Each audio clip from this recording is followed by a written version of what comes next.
Halo sobat, welcome to Mystery Channel, Mystery Story by Yuno. Di video pertama kali ini aku bakal ngebahas kasus tentang seorang pria yang tega menghabisi nyawa kekasihnya. Jadi tanpa lama-lama lagi, langsung aja kita ke ceritanya. Kasus ini dialami oleh korban yang bernama Jasmine Kaur yang berasal dari India. Jadi Jasmine ini lahir dan besar di India, tepatnya di desa Narenggar di kecamatan atau distrik Sangra. Jasmine terkenal suka membantu orang sejak kecil dan bakal melakukan apapun untuk membantu keluarganya. Maka dari itu Jasmine juga dikenal dengan orang yang baik dan dia juga mempunyai saudara yaitu kakak laki-laki dan juga adik perempuan. Tapi mereka juga sempat mengalami hal yang kurang mengenakan karena ditinggal oleh sang ayah saat Jasmine masih kecil. Meskipun begitu, Jasmine tetap tidak putus asa dan selalu berusaha untuk menggapai cita-citanya, yaitu untuk menjadi seorang perawat. Dengan begitu, dia bisa merawat ibunya ketika sudah tua nanti.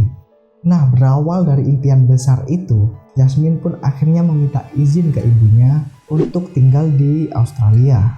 Dengan begitu, dia bisa mendapatkan pengalaman dan pelatihan sebagai perawat untuk merawat ibunya nanti. Nah, untuk meyakinkan sang ibu, Jasmine bilang kalau Australia mempunyai reputasi yang baik dalam bidang pendidikan. Awalnya sih sang ibu ragu dengan keputusan Jasmine, tapi akhirnya Jasmine berhasil meyakinkan sang ibu dan mendapatkan izin untuk tinggal dan pindah ke Australia. Meski sudah memberikan izin, sang ibu tetap memberikan syarat kepada Jasmine, yaitu Jasmine harus tinggal bersama paman dan bibinya yang sudah lebih dulu tinggal di Australia. Tanpa pikir panjang, Jasmine langsung menerima tawaran itu dan seolah-olah semesta juga merestui perpindahannya itu.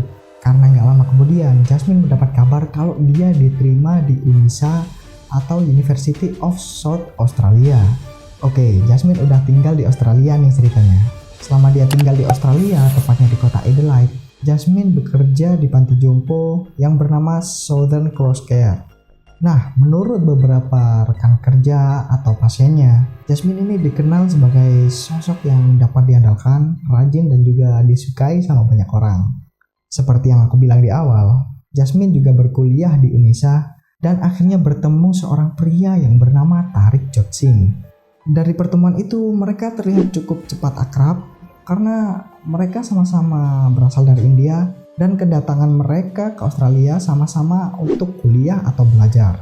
Nah, dari situlah benih-benih cinta di antara mereka mulai tumbuh. Oke, biar gak bingung, aku ceritain dulu siapa sih sosok Tarik Jot ini. Jadi, Tarik Jot lahir dan dibesarkan di desa Balala, India. Ayahnya seorang petani dan juga seorang pekerja pabrik. Sedangkan ibunya seorang ibu rumah tangga seperti pada umumnya. Dari kecil, bakat Tarik Jot sudah terlihat di bidang akademis. Bahkan, pas SMP, dia berhasil menyelesaikan ujian dengan nilai 95 dari 100. Nah, pas SMA, Tarik Jot kembali menunjukkan bakat akademisnya karena berhasil menyelesaikan ujian nasional dengan nilai yang hampir sempurna, yaitu 96 dari 100. Menyadari bakatnya itu, Tarik Jot jadi ingin mengejar passionnya dalam ilmu komputer. Nah, karena itulah dia memutuskan untuk kuliah di UNISA dan akhirnya diterima di kampus yang sama seperti Jasmine. Kemudian di tahun 2016, Tarik Jot mulai berkuliah di UNISA dan juga bekerja part-time untuk membantu seseorang dengan berkebutuhan khusus. Nah, barulah setahun kemudian, tepatnya di tahun 2017, Jasmine ini baru masuk untuk kuliah di UNISA. Awalnya hubungan mereka baik-baik saja dan tidak ada hambatan. Hingga suatu ketika, hubungan mereka mulai retak karena pertengkaran serius tapi tanpa sebab yang jelas. Bahkan, kedua orang tua mereka harus turun tangan untuk menyelesaikan kasus tersebut. Jadi, masalah mereka sebenarnya adalah pengen menikah tapi terhalang restu orang tua. Orang tua Tarik Jot merestui dan menyuruh mereka untuk segera menikah. Tapi sayangnya keluarga Jasmine berpendapat sebaliknya. Menurut pendapat keluarga Tarik Jot, Jasmine sudah pernah meyakinkan paman dan bibinya agar merestui hubungannya dengan Tarik Jot dan juga setuju untuk pernikahan mereka. Tapi paman dan bibinya tetap saja tidak setuju dan malah menyuruh Jasmine untuk segera memutuskan hubungannya dengan Tarik Jod. Alasannya karena latar belakang keuangan keluarga Jasmine lebih kuat daripada latar belakang keuangan keluarga Tarik Jod. Gara-gara itulah Jasmine pun akhirnya depresi berat. Ternyata masalah gak berhenti di situ aja, karena paman dan bibi Jasmine sempat menjodohkannya dengan orang lain, yang tentu aja hal itu membuat Jasmine yang masih depresi kini makin depresi lagi. Sampai-sampai Jasmine pernah mencoba untuk mengakhiri hidupnya, tapi untungnya Tarik Jod turun tangan dan berhasil membujuk Jasmine untuk membatalkan niatnya itu. Beberapa hari kemudian setelah kejadian itu selesai, Tarik Jod mulai terlihat berubah dan mulai posesif kepada Jasmine. Menurut Jasmine, kini Tarik Jod sudah tidak sama seperti dulu karena dia mencoba untuk mengontrol dan membatasi kebebasannya. Contohnya, Jasmine gak diizinkan untuk pergi kemanapun tanpa Tarik Jod, dan kalau misalkan Jasmine pergi dengan teman-temannya, maka Jasmine harus memberitahu Tarik Jod saat itu juga. Ya, jadi kurang lebih seperti itulah keposesifan Tarik Jod, sampai-sampai dia harus membatasi dan mengontrol semua aktivitas Jasmine. Hingga akhirnya ibu Jasmine mengetahui hal itu kalau Tarik Jod sangat terobsesi dengan anaknya Jasmine. Karena diketahui Tarik Jod juga sempat beberapa kali melamar Jasmine, tapi ibu Jasmine selalu saja menolak. Bahkan Tarik Jod juga sempat beberapa kali melamar Jasmine, yang membuat Jasmine akhirnya semakin capek dengan sifat keposesifannya itu. Akhirnya di awal tahun 2021, Jasmine memutuskan Tarik Jod karena sudah gak betah dengan sifat keposesifannya itu. Tapi bukannya membaik, situasi jadi makin memburuk setelah mereka resmi putus pada tanggal 4 Januari tahun 2021. Karena saat itu Tarik Jod masih belum terima diputuskan oleh Jasmine. Dari situlah Tarik Jod mulai melecehkan dan juga mulai menguntit Jasmine, yang makin hari intensitasnya tuh makin tinggi. Tarik Jod benar-benar mengamati aktivitas online Jasmine, dan bahkan dia juga mengikuti Jasmine sampai ke rumahnya. Gak cuma itu, Tarik Jod juga mulai menghina Jasmine lewat chat dan juga sering mengancam kalau Tarik Jod akan membuat Jasmine dan keluarganya dalam situasi yang berbahaya. Dan parahnya lagi, Tarik Jod rela melukai dirinya sendiri sampai Jasmine mau balikan sama dia. Melihat situasi yang sudah sangat mengganggu, Jasmine pun tanpa ragu melaporkan ke pihak yang berwenang ataupun polisi. Tapi Tarik Jod tetap gak berhenti dan bahkan kini mulai mengusik keluarga Jasmine. Tentu aja Jasmine gak nyerah begitu aja, dan dia terus memberi informasi yang kuat supaya si Tarik Jod ini segera diproses. Jadi Jasmine ini bilang ke polisi kalau mereka ini udah putus, tapi si Tarik Jod ini masih tetap aja ngikutin dia dan juga sering mengirimkan hinaan lewat chat atau bahkan ancaman kepadanya atau keluarganya. Jasmine juga menambahkan kalau Tarik Jod ini terlalu posesif kepadanya dan juga sering mengontrol aktivitasnya. Dan parahnya lagi, pada saat Jasmine ketahuan diam-diam jalan sama teman-temannya, Tarik Jod pun langsung menelpon dan menyuruh Jasmine untuk pulang. Dan kalau Jasmine gak pulang saat itu juga, maka Tarik Jod akan terus menelponnya sampai Jasmine benar-benar pulang. Setelah mendengar semua pernyataan dari Jasmine, Tarik Jod resmi diperingatkan oleh pihak kepolisian Adelaide pada bulan Februari 2021 karena perilaku stalker atau menguntit Jasmine. Hal ini menunjukkan kalau tingkat keposesifan Tarik Jod kepada Jasmine ini sangat serius dan tidak bisa dianggap main-main. Keluarga Jasmine juga berharap agar polisi bisa menangani hal ini dengan serius, tapi sayangnya harapan keluarga Jasmine seakan pupus begitu saja. Sebulan kemudian, tepatnya pada tanggal 6 Maret 2021, situasi kelihatannya udah tenang setelah Tarik Jod diperingatkan polisi. Tapi bos Jasmine di panti jompo kaget karena melihat Jasmine yang gak masuk kerja. Karena itu dia langsung menelpon paman dan bibinya untuk memastikan keadaan Jasmine baik-baik saja. Tapi sayangnya, bos Jasmine tidak mendapatkan jawaban yang memuaskan karena paman dan bibinya Jasmine sendiri tidak mengetahui keberadaan Jasmine. Karena itu, paman dan bibi Jasmine pun panik dan langsung menelpon polisi untuk melaporkan kehilangannya Jasmine. Bibi Jasmine juga bilang ke polisi kalau Jasmine nggak mungkin kabur dari rumah karena dia sangat menyukai kehidupannya di Adelaide, apalagi setelah Tarik Jod sudah tidak lagi mengganggunya. Jasmine juga sempat berkata ke sang bibi kalau dia sudah mempunyai rencana untuk pulang ke India untuk pertama kalinya setelah 3 tahun tidak pulang untuk menjenguk ibunya. Karena itu, Jasmine tidak mungkin kabur dari rumah bibi atau pamannya. Setelah mendapat info yang cukup dari bibi Jasmine, polisi pun langsung menyelidiki Tarik Jod karena kebetulan Tarik Jod adalah mantan pacar Jasmine yang juga pernah diperingatkan oleh polisi. Tapi saat itu Tarik Jod bilang dengan tegas kalau dia tidak tahu apapun atas hilangnya Jasmine. Dia juga menegaskan malam di saat Jasmine hilang, Tarik Jod sedang di rumah sendirian. Tapi besoknya saat Tarik Jod diinterogasi lagi, dia kayak sedikit merubah cerita atau alibinya gitu. Sekarang dia malah bilang kalau sebenarnya dia melihat Jasmine di malam saat Jasmine hilang. Tarik Jod mengaku kalau saat itu Jasmine menghabisi nyawanya sendiri, lalu Tarik Jod menguburkan Jasmine sendirian. Soalnya saat itu dia merasa takut kalau menghubungi polisi. Tarik Jod juga menambahkan kalau dia menemukan tubuh Jasmine sekitar 400 km di daerah utara Adelaide atau yang lebih dikenal dengan daerah pegunungan Flinders. Lalu beberapa jam kemudian, Tarik Jod ini mengubah ceritanya lagi dengan bilang kalau sebenarnya mereka telah sepakat untuk mengakhiri hidup bersama. Tentu aja polisi nggak langsung percaya dan mencurigai kalau Tarik Jod ini adalah dalang dibalik semua ini. Nggak pakai lama, tim investigasi langsung meminta Tarik Jod untuk mengantarkan ke lokasi di mana Jasmine dikuburkan. Dan benar aja, sesampainya di sana, tim investigasi langsung menemukan tubuh Jasmine yang sudah tergeletak di sana. Tapi masalahnya, ada satu hal yang gak sesuai dengan cerita Tarik Jod. Karena Jasmine ditemukan dengan keadaan tangannya diikat dengan resleting di punggung belakang, kakinya diikat menjadi satu, dan juga matanya ditutup. Tentu aja, tim investigasi bertanya-tanya tentang kebenaran cerita Tarik Jod yang membuat tim investigasi makin mencurigai dia.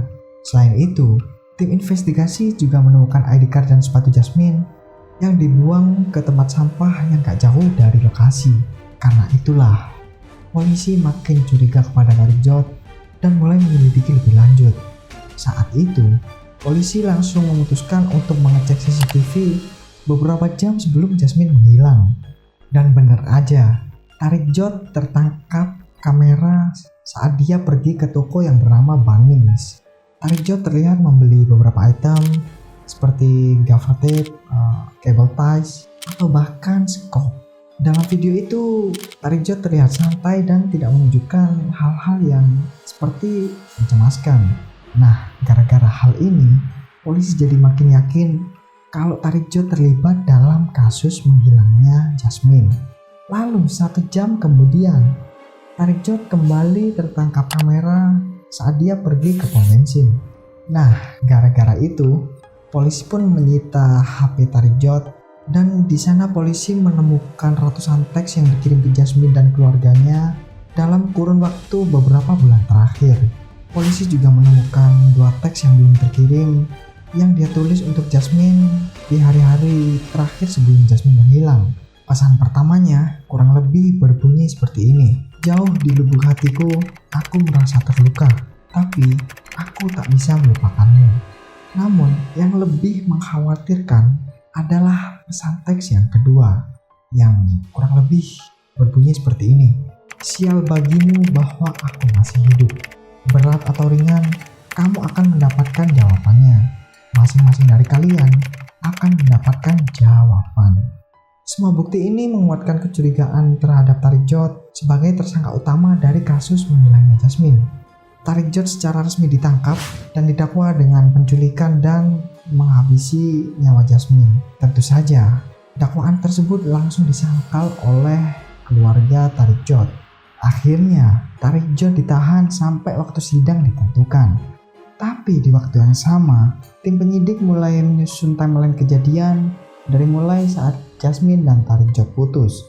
Yang pertama, pada awal Maret, Tariq Jod pergi ke toko Bunnings dan membeli beberapa item yang digunakan dalam kejahatan tersebut.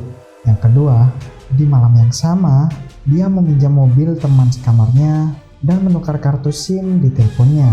Yang ketiga, beberapa saat sebelum jam 10 malam, Tariq Jod menculik Jasmine di tempat kerjanya di panti jompo. Tapi sampai saat ini, Tariq Jod tidak mengaku tentang apa yang terjadi di antara mereka setelah itu. Namun, bukti yang ada menunjukkan kalau Tariq Jod telah mengikat tangan Jasmine menggunakan resleting di punggungnya, mengikat kakinya, dan juga menutup matanya. Selain itu, mulutnya juga disumpal, dan akhirnya Jasmine dibawa ke mobil yang dipinjam dari temannya itu. Kemudian, Tariq Jod mengemudi hampir 5 jam untuk menuju pegunungan Flinders. Selama di perjalanan, pasti kita bisa bayangkan kalau Jasmine dalam keadaan yang sangat cemas dan sangat ketakutan. Sementara dalam perjalanan itu, Tariq Jod mempunyai banyak waktu untuk memikirkan langkah apa yang akan dilakukan selanjutnya. Meskipun dia sudah ketahuan, tapi dia masih menolak untuk mengaku dan hanya bilang kalau dia cuma membuat luka goresan kecil di leher Jasmine. Tapi tentu saja polisi tidak percaya begitu saja, karena menganggap hal itu cuma dilakukan Tariq Jod untuk menghindari hukuman yang lebih berat. Lalu setelah melukai Jasmine, Tariq Jod mencoba untuk mengubur paksa Jasmine meskipun kuburan yang dia gali cukup dangkal.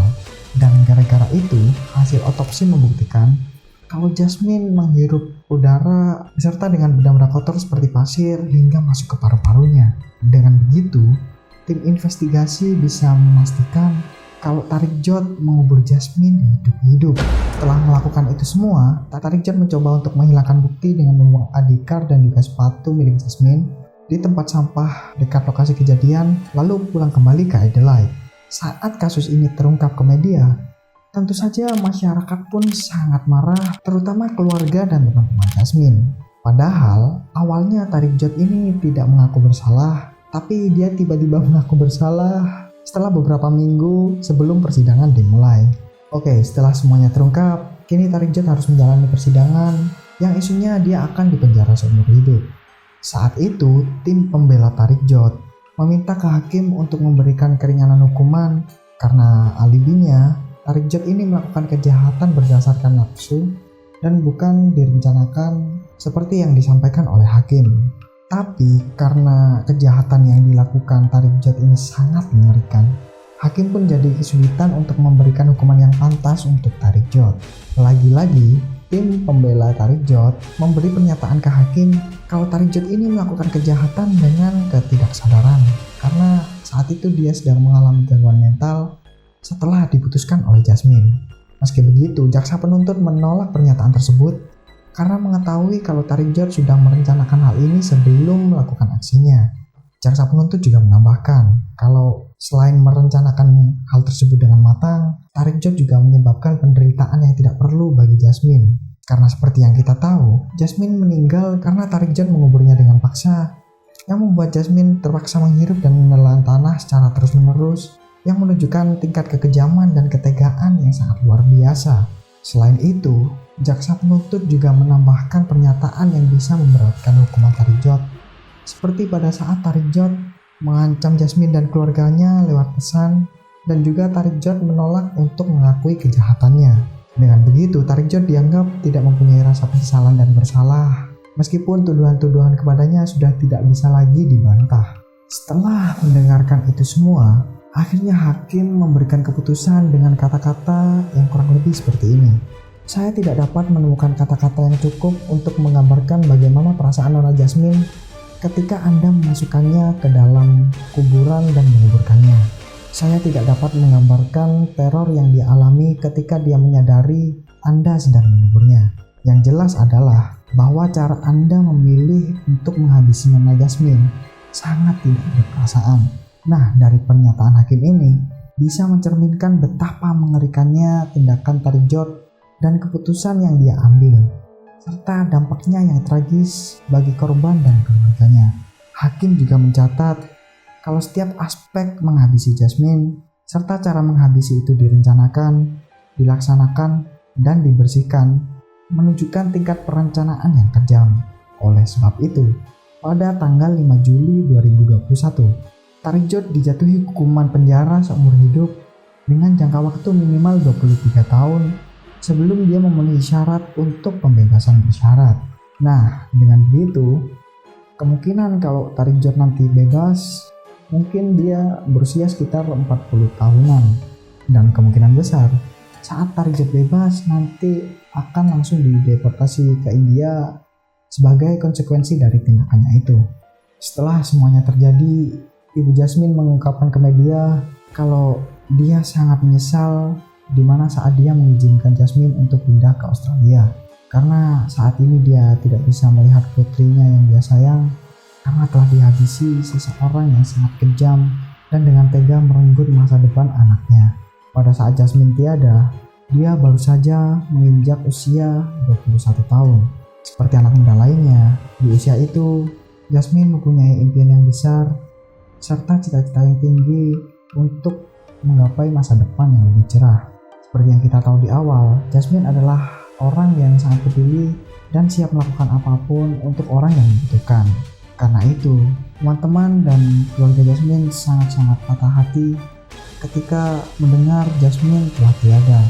Sebagai penghormatan terakhir, mereka semua mengunjungi tempat dimakamkannya Jasmine untuk menaburkan bunga dan mengenang masa-masa indah saat Jasmine masih ada. Oke, itulah semua rangkaian kasus Jasmine Kaur yang dihabisi oleh kekasihnya sendiri yang bernama Tariq. Kalau kalian punya kasus lain yang menarik untuk dibahas, silahkan kirim di DM atau boleh komen di bawah. Jangan lupa follow sosial media kita dan juga jangan lupa untuk like, komen, dan subscribe biar nggak ketinggalan upload dari kami. Sekian dari aku, see you on the next video.